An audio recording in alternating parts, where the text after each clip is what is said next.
Have you guys ever walked into a movie, sat down, watched this movie, and then walked out and thought, that's why I've never heard of this movie? Welcome to the Aeronauts.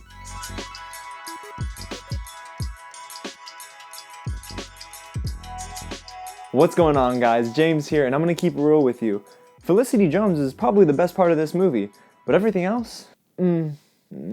Now, before I get started talking about why I didn't like the Aeronauts, if this is your first time here at the channel, welcome to Real James. Now, if you're wondering who that is, that's me. And I love talking about movies. So each and every week I drop a new review you don't want to miss out. Go ahead and hit the big red button below, subscribe to the channel, tap the bell right next to it, and don't forget to like this video, share it with your friends. Also, in the comments below, we like to have a little bit of a conversation around here. So let me know if you've even heard of this movie. Alrighty, you guys, so let's dive into a movie that made me not want to go on a hot air balloon anytime soon. I can explain. The Aeronauts is an Amazon original film that stars Felicity Jones as daredevil hot air balloon pilot Amelia Wren. She's asked by the young and very adventurous meteorologist James Glacier, who's played by Eddie Redmayne, to go up in the sky where no man or woman has gone before, literally past 30,000 feet of altitude. These are basically the first steps into weather prediction, you know, the meteorology type stuff. It's really a good plot. I mean, on paper, it sounds really thrilling because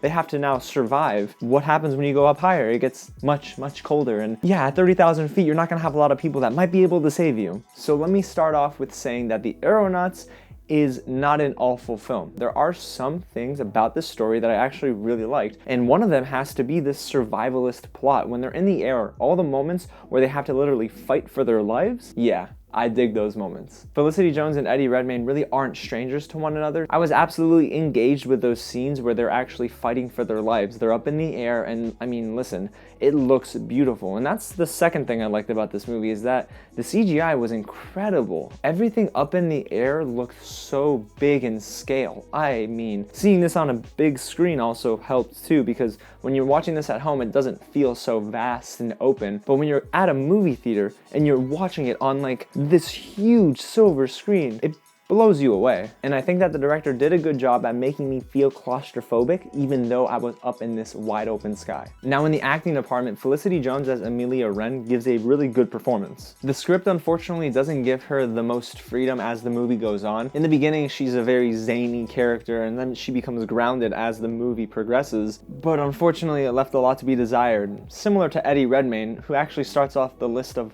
why I didn't like the Aeronauts. Now, don't get me wrong, Eddie Redmayne can act. He's got the chops, no doubt. I mean, the first Fantastic Beasts, The Theory of Everything, the guy can really deliver an excellent performance, but for me, he's more hit and miss than he is excellent. And in the Aeronauts, he is he's not very good. He's actually pretty forgettable. Basically, the first thing I thought of was, you could put any other actor in this position, and I think it would be the same outcome. Eddie Redmayne doesn't really change anything for this movie. And then eventually, the movie starts to have really weird pacing issues, where you're in the thick of things, and then it does this weird thing where it goes back in time, and I get flashbacks in movies. I mean, films like Little Women really did that well, and that review is coming soon, trust me. But in this film, Felicity Jones's character development really is hinged on her flashback moments and her relationship with her former husband. It becomes really formulaic and predictable. And then outside of Felicity Jones and Eddie Redmayne, you do have Himesh Patel as a supporting actor. He's barely in this film, and I'm actually kind of upset because I like him as an actor and they didn't really give him much to work with in this movie. And then as we get closer to that third act where the movie should really get very interesting, right? You start to realize it's just more of the same, and it's really just a dull story. And that's what I can say about the Aeronauts, is that the film is pretty much a bore, and unfortunately very forgettable, because it relies so much on those flashback sequences to get you emotionally charged with the film that it takes away from where the moment excelled, and that's really just them surviving up in the air